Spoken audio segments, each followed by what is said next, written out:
Olá, seja bem-vindo a você que está sintonizado no canal 15 da NET. Este programa é o Fala Direito sobre a coordenação da professora Silvia Gonzaga. Excepcionalmente hoje, nós vamos entrevistar o economista delegado do Corecon Regional Maringá, o economista João Adolfo Stader Colombo. João, seja bem-vindo. Obrigado pelo convite, Michel. Hoje nós vamos falar sobre eleições. A primeira pergunta é: como que você vê hoje o cenário econômico e político do país? É bastante conturbado. Não tanto quanto foi nos últimos 3 anos, porque a gente viveu a nossa pior recessão econômica, né? Em 2015 o PIB caiu mais de 3%, 2016 também. E, na verdade, o ano passado a gente teve uma melhora, já um crescimento de 1%, por conta do último semestre já dando uma recuperada, mas ainda assim de uma forma muito lenta, né, inexpressiva. E o que acontece, de fato, é que a gente terá que passar por importantes reformas essas que são de difícil aprovação pela Câmara dos Deputados e os senadores. Por fim, um presidente que esteja alinhado com tudo isso. Então, a gente tem visto uma situação de um reboliço que, de repente, aqueles partidos mais tradicionais não estão despontando nas primeiras colocações, tem surgido novos nomes e o que me preocupa é que os partidos políticos desses candidatos não têm grande expressividade, então talvez fique muito complicado. As propostas possam até ser interessantes e cabíveis para o momento atual, mas como será a partir de que assumam os mandatos, né? Não só os presidenciáveis, mas a questão dos governadores, os deputados estaduais e federais. Depois da crise, a agroindústria foi o primeiro setor a dar um sinal de recuperação, mas nenhum dos candidatos está falando desse assunto. O que você pensa sobre isso? Eu acho que eles desviam um pouco do foco. Na verdade, também existem problemas mais acentuados, como a questão do desemprego, né? A gente saiu de 6,4 milhões para 13 milhões de desempregados. Então é uma coisa que impacta muito na economia como um todo. O discurso dos candidatos, acho que muitos deles têm atentado nessa questão do desemprego e do endividamento, né? Porque também 60 milhões estão endividados, corresponde a 1/3 aí da população brasileira, só que se você pegar só a faixa dos adultos, 42% estão com o nome aí no SPC. Então, como a agricultura sempre foi e provavelmente durante muitos anos ainda será o carro forte do Brasil, a locomotiva motriz, não é o ponto que estão prestando mais atenção, até porque o dólar deu uma boa valorizada aí, saiu da faixa de 3,15 há um ano atrás e hoje está na casa dos 4,20. Isso aí só tende a favorecer os exportadores e boa parte da agricultura, além do mercado interno, fazer a exportação para o exterior, né? E quais as principais reformas que o futuro presidente vai ter que fazer no país? Ele vai ter que tratar do orçamento, porque o país já fazem 5 anos vem fechando com um déficit, né? Ele mais gasta do que arrecada. Então é como se fosse um indivíduo que tem um salário de 2.500 está gastando 3.000 por mês. Então todo mês ele tem que fazer a captação de recursos, ele está se endividando e além de ter que fazer a correção desse déficit, que é o que se gasta mais do que se ganha, tem o custo dos juros, né? No caso do Brasil, a dívida ela é trilionária, na casa de quase 4 trilhões de reais. Então, quando você pega um déficit de 140 bilhões, que já está bem difícil de fazer um ajuste, imagina depois quando você coloca mais o juro dessa dívida para fazer a rolagem. Então, o maior responsável por toda essa questão é a Previdência Social. Então, vai ter que passar por uma reformatação, porque a base de contribuintes em relação àqueles que são os beneficiários está cada vez menor relativamente. As pessoas, por conta do avanço da medicina, aumentaram a expectativa de vida. Por outro lado, as famílias diminuíram o número de filhos. Então, é natural que aconteça esse tipo de ajuste. E a verdade é que todo mundo é muito relutante.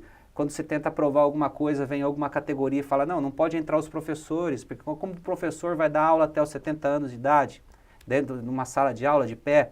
Não pode entrar os policiais, os bombeiros, porque é profissão de risco. Não pode entrar. Então, quando começa essa situação de discussão entre algumas categorias, a mulher tem que se aposentar antes do homem, porque tem dupla jornada, trabalha na iniciativa privada ou como servidora, mas tem a função do lar para cuidar da casa e das crianças, dos filhos. Então, é bem difícil, né, fazer alguém que consiga fazer um mínimo múltiplo comum de todos esses segmentos da sociedade, mas é inevitável. A gente tem que reformatar, porque no passado acontecia de pessoas se aposentarem com 45, 48 anos, 55, e não cabe mais, né? Uma pessoa com 55 anos, 65 anos não é um idoso, não é nenhum senhor ainda, né? O pessoal ainda está praticando esporte, é um outro perfil que mudou totalmente a sociedade. Então, a questão da previdência, a primeira ponto a ser pego. Depois, a tributária. O país ele tem um sistema tributário muito confuso, complexo, um monte de imposto. Algumas coisas são da União, outras são do Estado, do município. Cada um tem a sua própria base de cálculo.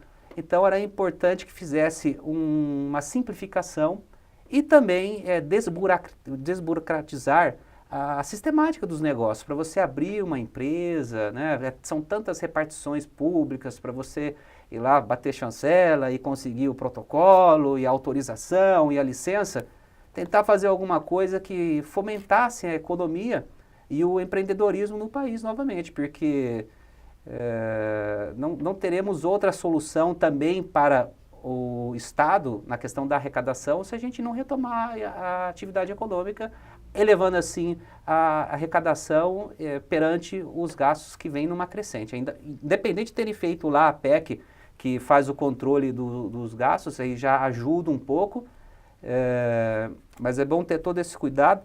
E depois a gente poderia citar também a questão da reforma trabalhista, né, deixar um pouco mais flexível a relação patrão-trabalho, trabalhador, porque tudo que fica engessando muito e dificultando é um desestímulo à contratação, e a gente está vendo aí que uma da problemática é o desemprego, consequentemente o consumo das famílias, e tudo aí, isso fez a gente entrar num funil negativo que está difícil de sair de dentro. Você falou da dívida do país. Nesse tempo de campanha, muitas pessoas fazem promessas milagrosas. Em uma gestão, é possível quitar essa dívida? A dívida inteira do país?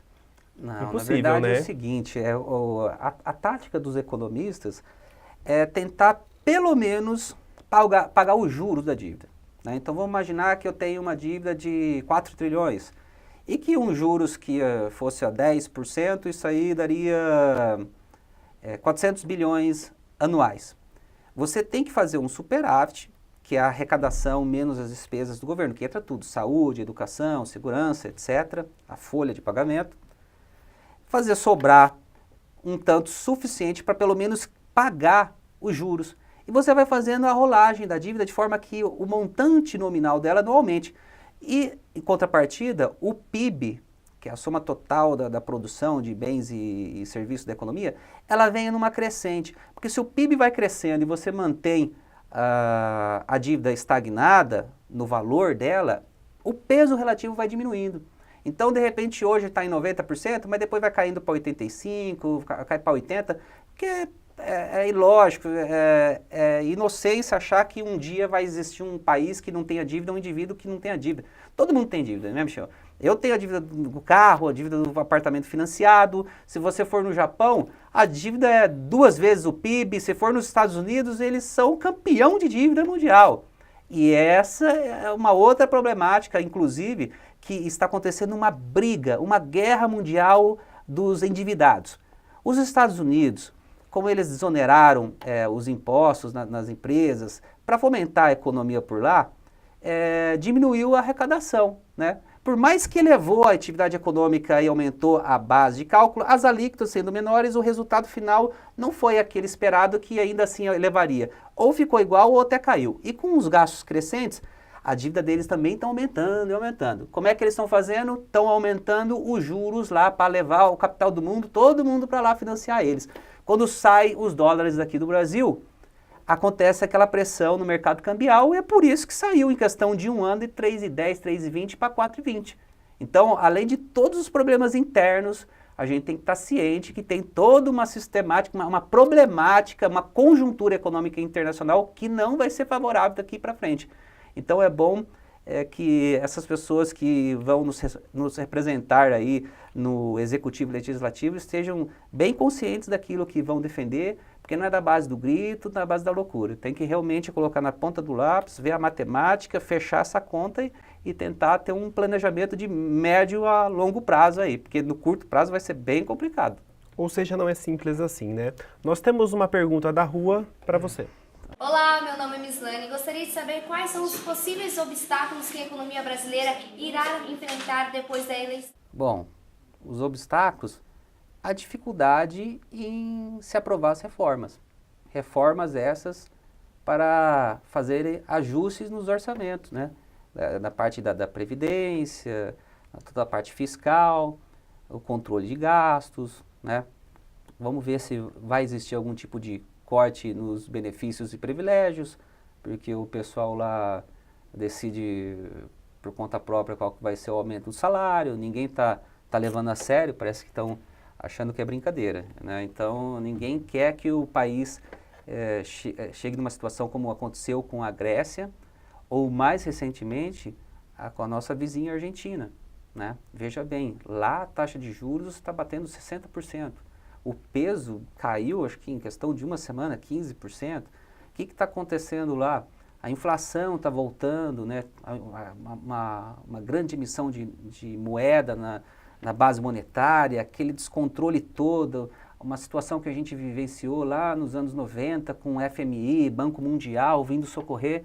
É isso que eu realmente torço, que a gente não acabe trilhando essa mesma direção. Então, nós temos alguns exemplos de países que não deram certo justamente porque não fizeram essas reformas, que é o caso da Grécia, ou um caminho liberal que também não deu certo com a Argentina, e outro totalmente desastroso, que é a Venezuela, com um monte de gente se refugiando aqui no país. Você falou da Argentina, Venezuela, Grécia. Quais serão os obstáculos do próximo gestor na questão das relações internacionais envolvendo a economia? Olha, a política norte-americana, por mais que muita gente por aqui elogie, né, a verdade é que eles estão tomando muito para si, né? O Trump está sendo muito truculento, até porque desonerou a economia na parte tributária, ele tem que tentar recuperar do outro lado. Então ele está buscando a sobretaxação de alguns produtos, uma guerra comercial com a China, e acaba impactando aqui também, porque se de repente mexe no aço, nós também somos exportadores, né? Temos a Vale do Rio Doce, as siderúrgicas, então também somos produtores desses tipos de commodities. Então, na verdade, não é fácil lidar nessa atual conjuntura. A gente sabe da problemática do dólar, todo mundo está naquela expectativa de que depois que passa as eleições, o dólar sempre baixa, porque é uma tensão do mercado com a questão eleitoral. Na verdade, pode acontecer ele seguir nesses patamares que se encontram, né? É ruim para um lado, é bom para o outro. É bom para quem exporta, e é ruim para quem importa. Infelizmente tem muita coisa que a gente é dependente, os eletrônicos, celular, computador, alguns insumos específicos,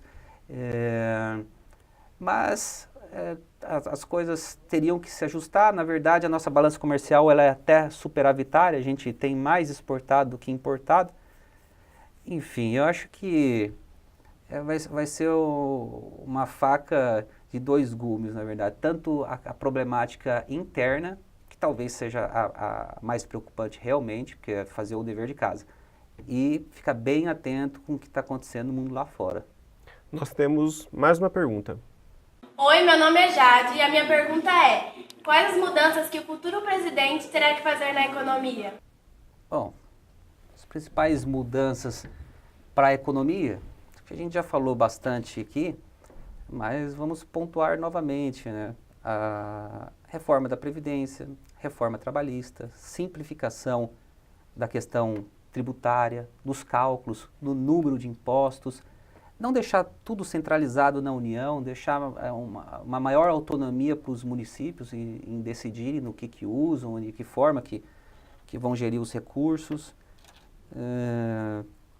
Fazer a boa escolha, e difícil escolha, na verdade, porque, veja bem, a gente tem algumas necessidades básicas da população, da comunidade, que é a saúde, segurança e educação. E se nosso orçamento está estourado, significa que é preciso fazer economia, gastar menos. E como que fica o fato de você gastar menos perante uma população que é crescente, né? O valor médio unitário por cidadão brasileiro é menor. Então vai ter que ser feito de uma forma inteligente, sem corrupção, sem desvio. Não existe mais possibilidade nenhuma de continuar dentro desse formato atual, onde tudo é feito para se ganhar comissão. Às vezes não tem nem tanta necessidade, como foi o caso de Copa do Mundo, Olimpíadas. Qual que era o objetivo daquilo ali?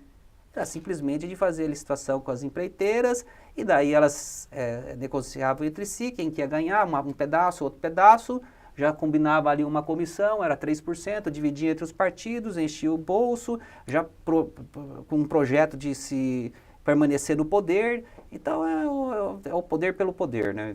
Na verdade, tem alguns pontos aqui que a gente tem que levar em consideração como sendo mais importantes, mas levar aquilo que, por exemplo, eu como economista atuo dentro de uma empresa e a gente trabalha com a gestão dos recursos, né? Faz a controladoria, avalia bem, interpreta a relação custo-benefício, o retorno sobre o investimento.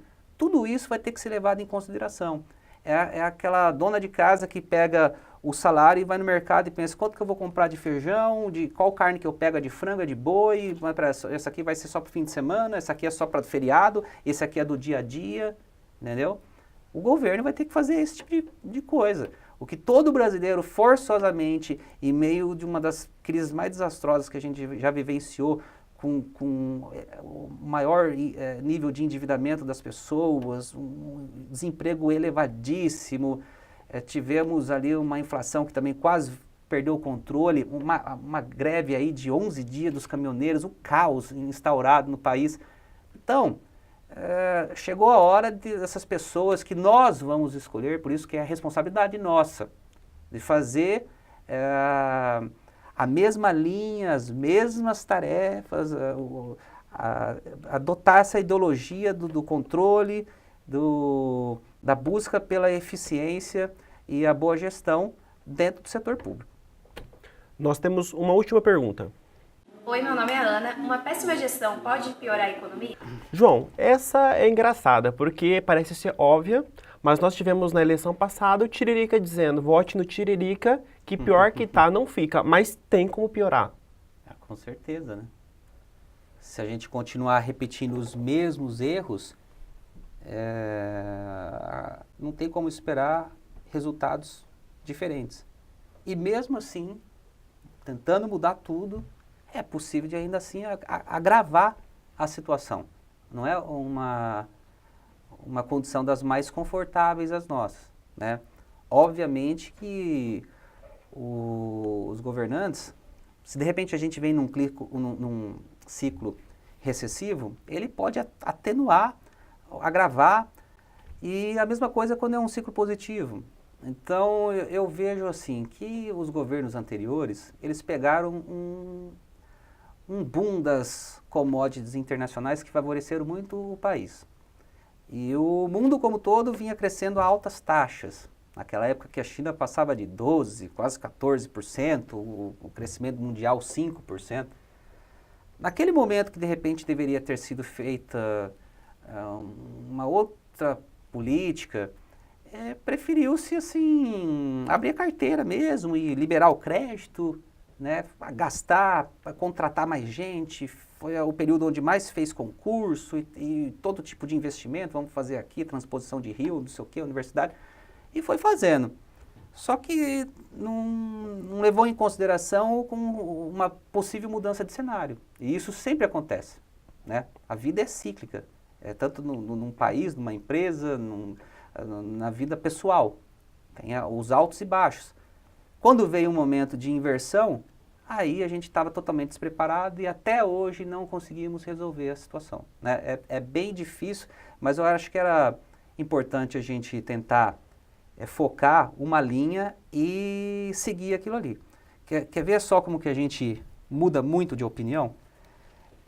Uma época que o barril de petróleo vinha caindo e caindo e caindo e caindo, e a Petrobras tinha uma política de trabalhar com o preço médio histórico. Então ele vinha caindo, caindo, mas o médio, como pegava os períodos anteriores, ele ficava um pouco mais elevado. E daí foram feitos muitos protestos, né? Como é que pode? O dólar está baixo, o barril de petróleo ter caído, a gente quer que seja flutuante. Mas lógico, porque se eu fizesse flutuante, ele já vinha aqui para baixo e iria baratear, seria vantajoso. Agora, quando colocaram o flutuante e veio aquele momento na contramão, aí foi o dólar aumentando e o barril de petróleo subindo, aí eu falei assim, não, volta para o passado, eu quero agora que seja o valor médio.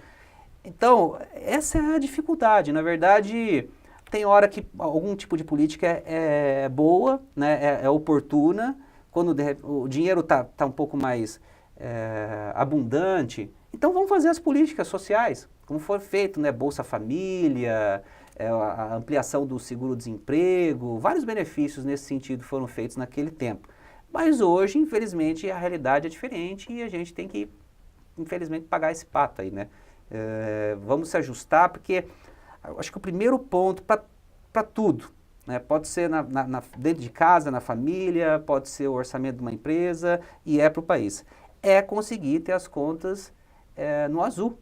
Se você não tem pelo menos aquilo, você não tem a garantia da possibilidade de eu acreditar que não tem o risco de desemprego, de outra recessão, as coisas estão mais equilibradas e dentro desse cenário eu posso voltar a me sentir à vontade para consumir, e daí uma vez que as pessoas consomem, as empresas produzem mais, consequentemente contratam mais, e aquilo ali vem numa espiral de crescimento, que é a situação inversa, que tem que estar num ponto ali de inflexão. Acredito que a oportunidade é ímpar nessa, da gente de repente mudar um pouco do que aconteceu nos anos anteriores, entendendo que o modelo foi bom durante um período, mas não tão bom durante o outro, né? É aquela situação da criança que você dá o pirulito para ela, deixa ela lá 15 minutos, daqui a pouco você tira e ela vai chorar, né? Então talvez fosse melhor nem ter dado, ou aos poucos, dando outro tipo de coisa, uma bala, vai crescendo, fazer uma coisa com um planejamento um pouquinho melhor, não na base assim da irresponsabilidade. A gente vai ver agora uma reportagem da TV Brasil que mostra o julgamento da impugnação do ex-presidente Lula. Depois de mais de 10 horas de sessão, o Tribunal Superior Eleitoral negou o registro de candidatura à presidência de Lula. O julgamento terminou no início desta madrugada e o ministro e relator do caso, Luiz Roberto Barroso, foi o primeiro a falar. Não tenho qualquer interesse ou preferência nessa vida que não seja o bem do Brasil, nem pessoais, nem políticos, nem ideológicos. Minha única preocupação é a defesa das instituições, isto é, da Constituição e da democracia, para que elas sirvam da melhor forma possível à nação brasileira. Ele afirmou que a aplicação da lei da ficha limpa é clara, já que Lula foi condenado por corrupção passiva e lavagem de dinheiro por órgão colegiado. E argumentou que o judiciário não é obrigado a obedecer o pedido do Comitê de Direitos Humanos da ONU, feito em agosto, em favor da candidatura de Lula. O Comitê de Direitos Humanos da ONU é órgão administrativo, sem competência jurisdicional, composto por 18 peritos independentes. Por esse motivo, suas recomendações, mesmo quando definitivas, o que não é o caso, nós estamos falando de uma medida interina, não tem efeito vinculante. A única divergência dos 7 ministros da Corte foi de Edson Fachin. Para o ministro, a Corte deveria aceitar o registro em caráter provisório, respeitando a manifestação do Comitê de Direitos Humanos. Assento, como fez o relator, a ineligibilidade do interessado. Entendo que essa ineligibilidade traz o indeferimento do pedido da candidatura respectiva. Contudo, em face da medida provisória concedida no âmbito do Comitê de Direitos Humanos, do Pacto Internacional de Direitos Civis e Políticos e do parágrafo 2º do artigo 5º da Constituição da República, se impõe, em caráter provisório, reconhecer o direito, mesmo estando preso, de se candidatar às eleições presidenciais de 2018. A última a votar foi a presidente do TSE, a ministra Rosa Weber. O resultado da votação ficou em 6-1 pela inelegibilidade de Lula. O PT tem 10 dias para entrar com o pedido de registro no TSE de um novo nome para concorrer à presidência. Em relação à propaganda política, o Tribunal Superior Eleitoral determinou que Lula pode aparecer desde que seja em apoio à chapa, mas não como candidato.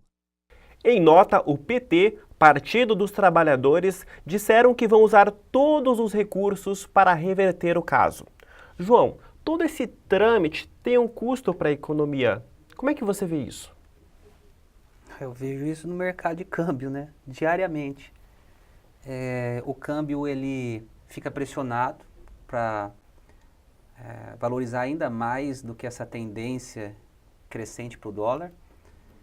E o Banco Central ele tem que fazer a seguinte escolha.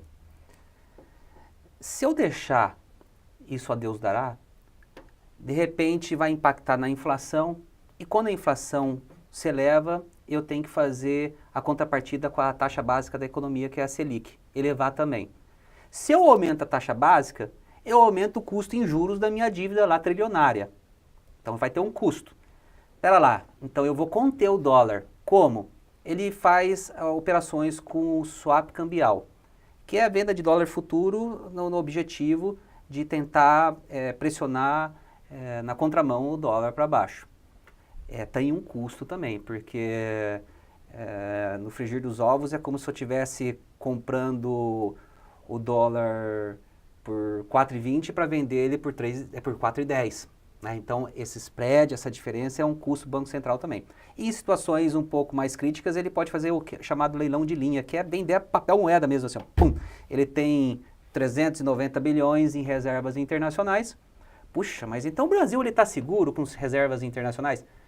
De certa forma, sim. Se comparar com uma Argentina, por exemplo, que está tendo que recorrer ao Banco Mundial, a gente tem alguma segurança. Mas essa reserva, ela também é onerosa para nós, porque é como se dessa dívida de 4 trilhões de reais, eu não precisaria ter esses 4 trilhões de reais pagando 6,5 que é a Selic. Eu poderia ter 3 milhões e 600, em vez de pegar uma parcela de 400 e aplicá-la nos Estados Unidos para receber 2. Então tem o custo também a manutenção dessas reservas internacionais. De qualquer maneira, esse cenário de insegurança ou instabilidade eleitoral, incertezas, é péssimo para o câmbio, e o Banco Central, tendo em vista essa situação, se ele não controlar com uma forma que com certeza tem o custo fica espalhado para a sociedade como um todo, porque imagina um importador lá que negociou uma venda de uma carga, já colocou o preço nos produtos e tal, e não sabe ao certo de quanto vai ser o valor dessa mercadoria na hora que chegar, né? Então, é bem complicado. As pessoas que já se planejaram com viagem, alguma coisa nesse sentido, tudo que envolve essas transações internacionais, como é que ele faz para se planejar? Então, realmente, eu rezo e torço para que passe o quanto antes esse período eleitoral, e de bom que não tivesse nem segundo turno. Bom, João, muito obrigado pela sua participação. Tá joia, Michel. E em outras oportunidades a gente volta a conversar mais sobre economia. Sempre à disposição de vocês aí. Você de casa, muito obrigado pela sua companhia e até a próxima.